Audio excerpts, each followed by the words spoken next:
Hey guys, it's Mark from Ace Tutors, and in this video, I'm going to explain a new probability distribution called the geometric distribution. First, I'll go over this concept at a high level, then I'll explain some of the distribution's key parameters, and finally, we'll finish things off with an example. So let's dive right in.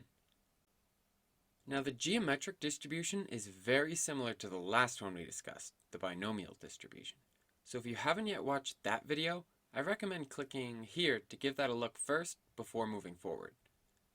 In fact, the geometric distribution is really just a more restricted version of the binomial distribution used for a specific scenario.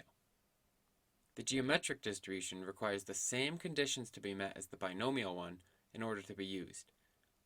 However, the binomial distribution is used when you're ultimately trying to find the probability of getting a certain number x successes out of your total number of trials, where the geometric distribution is used when you're ultimately trying to find the probability of getting your very first success on a specific trial number x.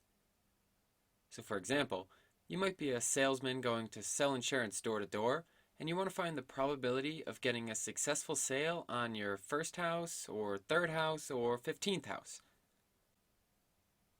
Now that we covered the concept at a high level, let's now go over a couple key parameters for this distribution. First, the mean or expected value. This parameter is pretty straightforward and is just mu equals 1 over p, where p is the probability of getting a success on any given trial. Basically, what the expected value gives you is the amount of trials you can expect to go through before getting your first success. Next is standard deviation. This value sigma equals the square root of 1 minus p divided by p. Or you might see it as the square root of q divided by p, where q just equals 1 minus p, or the probability of a failure on any given trial, since there are only two outcomes, a success or a failure. Finally, we have probability. And in order to understand this formula, let's take a step back and remember what our scenario looks like.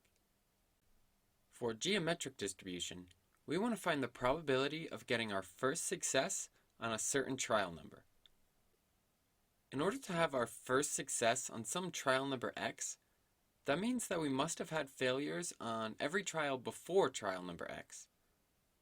So if we had this many trials, before our first success, we would have had a failure, followed by another failure, followed by another failure, and one more failure, before finally getting our success.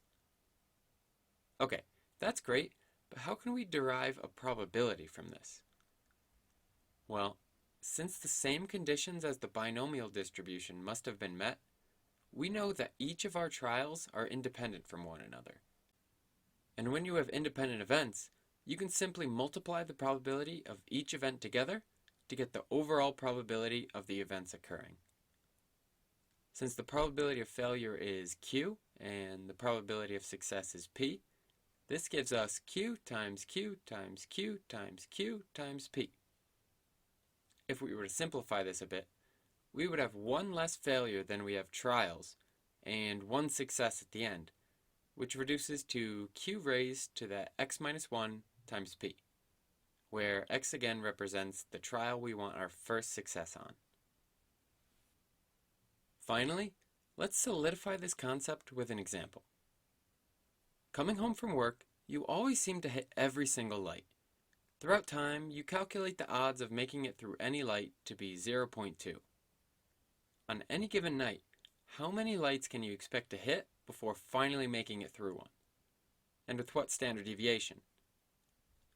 Finally, what's the probability of the third light you come across being the first one that is green? Okay, this might seem like a lot, so let's unpack it a bit. In this problem, our success is making it through a light without having to stop. And we determined the probability of that occurring to be 0.2, so that's our p-value, which makes our probability of failure, or having to stop at the light, equal to 0.8. Alright, first we want to find out how many red lights we can expect to hit before finally coming across a green one. This is a job for our expected value formula, which states that mu is equal to 1 over p. And using our p-value, we get 1 over 0.2, or 5 lights, which means that on any given night returning from work, we can expect to come across our first green light by the 5th one. Next, we need to find the standard deviation of this distribution. Once again, this formula is the square root of q divided by p. Plugging in our q and p values, we get the square root of 0.8 divided by 0.2, which ends up equaling 4.47 lights. This means that on average, night after night, the number of lights you need to go through before getting your first green one deviates from the mean of 5 by 4.47 lights. Finally, we want to find the probability of getting our first green light on light number 3. For this example, our x value is 3 for our probability formula. Plugging in this value along with p and q, we get 0.8 squared times 0.2, because we have to hit 2 red lights before finally hitting the first green one. As a result, the probability of this occurring on any given night is 0.128, which kind of makes sense. If we expect to get our first green on light number 5 with a standard deviation of 4.47 lights, there is a small but not unreasonable possibility of hitting your first green on light number 3. Did you find this video helpful? If you did, please consider tapping that subscribe button to support us making more videos for you.